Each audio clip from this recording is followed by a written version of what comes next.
Ceci est une forêt, celle qui résiste. Le changement climatique la met à l'épreuve, mais depuis des millénaires, elle en a vu d'autres.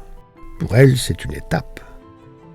Selon l'aphorisme darwinien, à son rythme, elle s'adapte. Mais elle a besoin d'aide. Il y va de sa survie. Il y va de la tienne, de la nôtre. Je l'observe et l'interroge. Elle me répond et m'interroge à son tour. Nous communiquons. À l'évidence, nous avons besoin l'un de l'autre.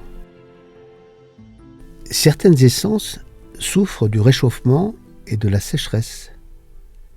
Des arbres dépérissent, semblent vouloir migrer vers d'autres latitudes. À mon tour, j'étudie les pistes de leur remplacement dans le respect de la biodiversité. Avec les hausses de température et de la sécheresse estivale, prédire la vulnérabilité des forêts devient vital. Les chercheurs expérimentent et observent.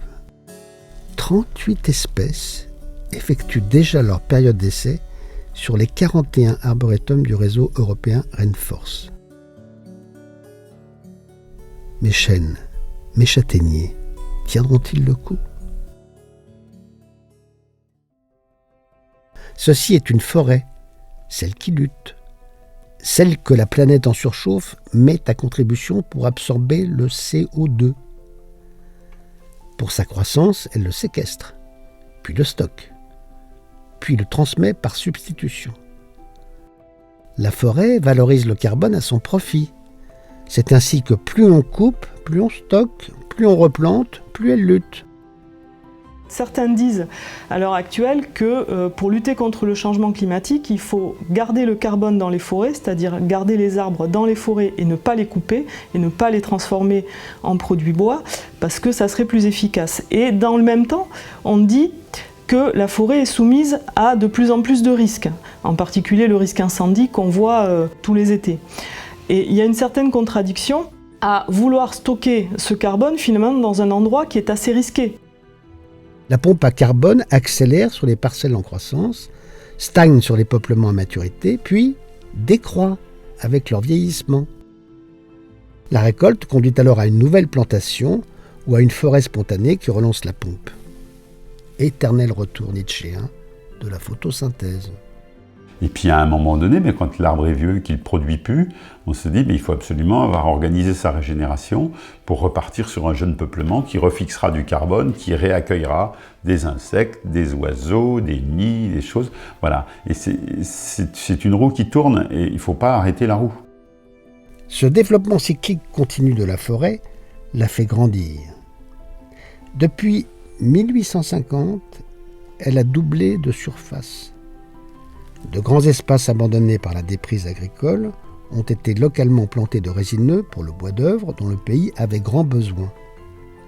Ainsi, ces landes désertées ont fait place à des bassins de vie et à des milliers d'emplois non délocalisables. Ces grandes parcelles récoltées sont aujourd'hui fractionnées ou décalées dans le temps pour répondre par anticipation aux besoins sociétaux futurs, inéluctablement différents. Les importations de bois plombent notre balance commerciale. À l'évidence, je ne récolte pas assez. Et la forêt me dit qu'elle peut donner davantage.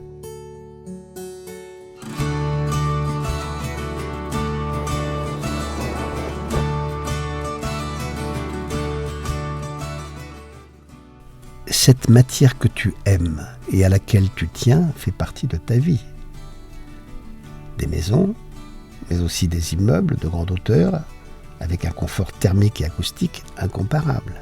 On nous dit ici qu'on ne construit pas souvent et pas assez avec du bois. Et il y a un proverbe suédois qui dit que lorsque ton médecin ne peut rien pour toi, va vivre dans une maison avec du bois.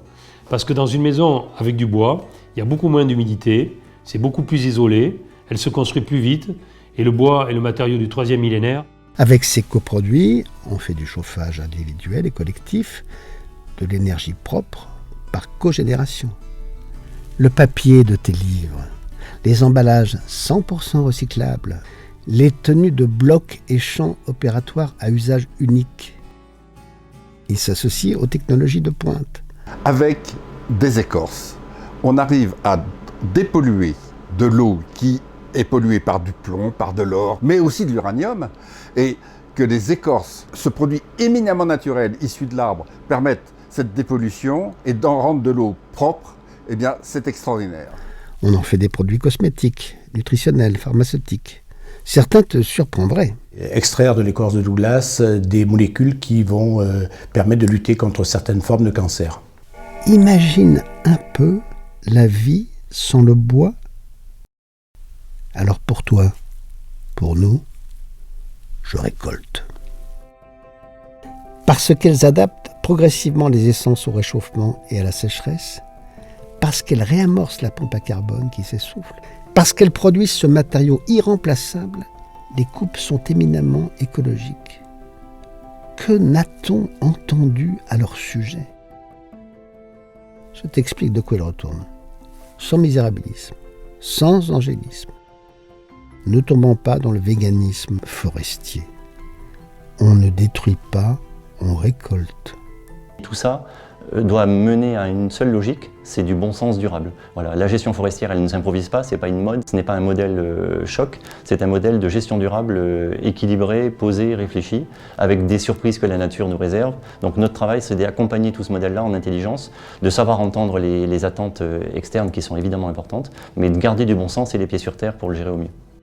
Des coupes rases sont effectuées sur les parcelles abandonnées ou en dépérissement, sur les peuplements à forte mortalité, victimes d'insectes ou de tempêtes, sur les taillis sans valeur et sans avenir.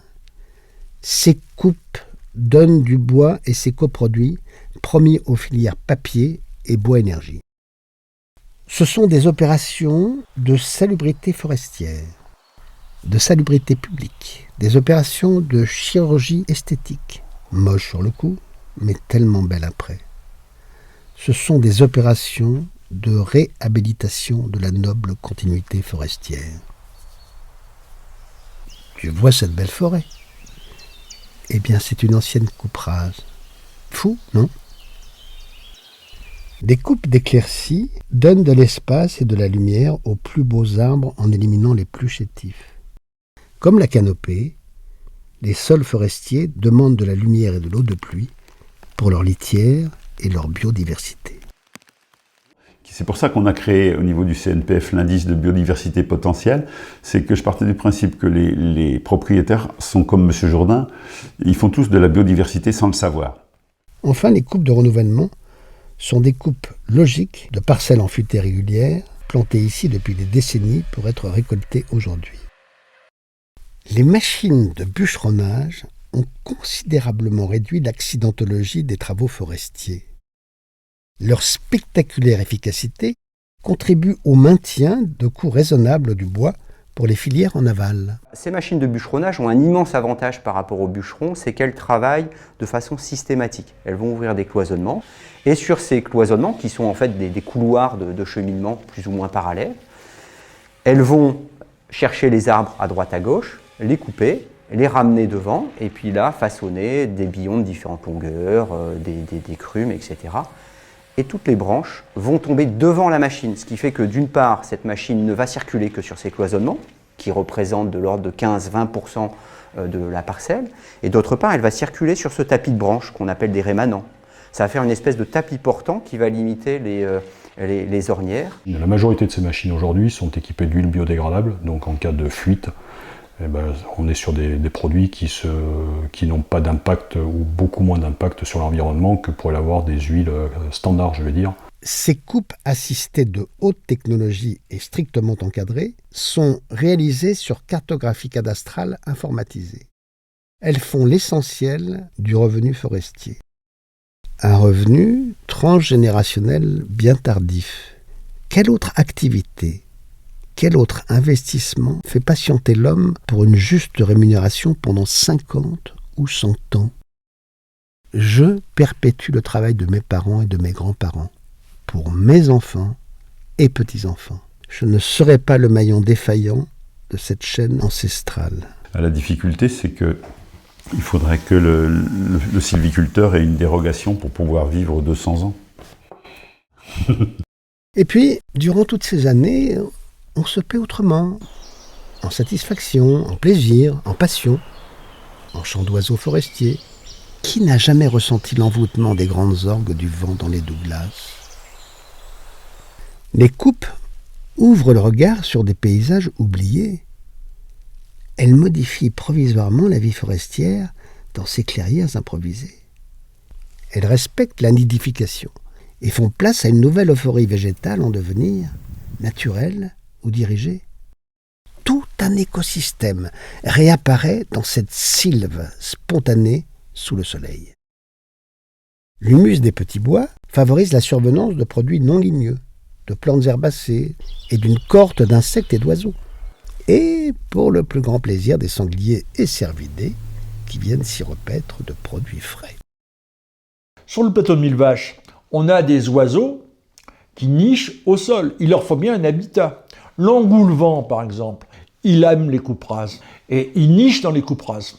On a un certain nombre d'oiseaux protégés, emblématiques sur le plateau de Millevaches. Il leur faut un habitat. Et puis, on plante et on replante encore, suivant les dernières avancées scientifiques. À quelle altitude, quelles essences, quels besoins en eau, quelle résilience espérer pour quels besoins futurs. Comme toi, dans ton jardin, je charge la nature de produire ce dont j'ai besoin. On prépare le sol avec des techniques dites d'écourboisement. On travaille le sol juste à l'endroit où on va planter le plant et on va laisser les branches partout sur le sol, de façon à ce que le sol soit protégé des excès de chaleur et qu'il y ait une certaine ombre et une certaine humidité qui se maintiennent sur le sol. Dans la reconstruction d'un peuplement forestier, je tiens compte de certaines animosités entre essences. D'autres espèces se protègent mutuellement des tempêtes et des crises sanitaires. Les parcelles diversifiées sculptent nos paysages forestiers en patchwork de 1000 nuances. Elles peuvent ici ou là s'assembler en monoculture de feuillus ou de résineux, devenus localement traditionnels. Les coupes étagées dans le temps dessinent la mosaïque paysagère, elles renforcent les arbres de lisière et avec eux l'ensemble de la forêt. On est amené à intervenir chez des propriétaires qui ont moins de 1 hectare. Ça sera vraiment un travail de conseil et de mise en confiance aussi des propriétaires pour arriver à une gestion cohérente de l'ensemble de toute cette petite propriété. Ceci est une forêt, celle qui accueille, celle que tu affectionnes, celle de tes promenades paisibles et de tes loisirs. Moi, je la surveille, l'entretiens, je la protège. Sans moi, elle te serait hostile, impénétrable. Mais je la partage volontiers avec toi.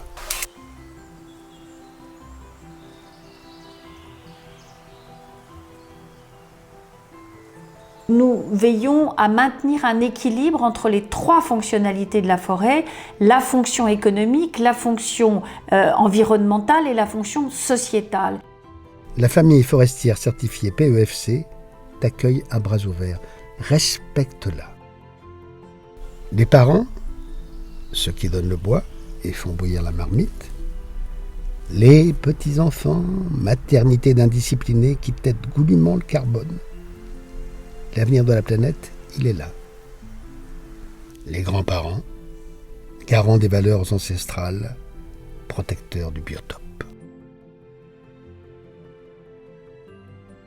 Le sylviculteur, il doit savoir prendre le temps, il doit écouter la nature, écouter la forêt et répondre. Mais en même temps, le sylviculteur, il est conscient que ce milieu forestier en France, à part quelques exceptions peut-être en montagne ou autre, est complètement anthropisé. La main de l'homme a touché chaque hectare, chaque art, chaque mètre carré. Donc, il a aussi, dans cette temporalité, l'homme a à savoir gérer cette forêt. Il ne peut plus la laisser se livrer à elle-même, puisqu'il en est la cause, il en est la raison. Alors, la forêt privée, un bien commun? Bien sûr que non. Le concept se contredit d'ailleurs de lui-même. Certes, elle veille sur la planète, elle assainit l'air, elle filtre l'eau, elle produit des milliers d'emplois et le bois dont nous avons grand besoin. Elle t'invite à la détente dans un sanctuaire de biodiversité et de fraîcheur. Certes, Elle veille au bien-être du monde des vivants. C'est assurément un bien d'intérêt général, un bien d'accueil volontiers partagé. Mais ceci est ma forêt, composite, diversifiée, indivisible. Bienvenue chez moi. Ah, je ne me suis pas présenté. Je suis le forestier privé du Limousin.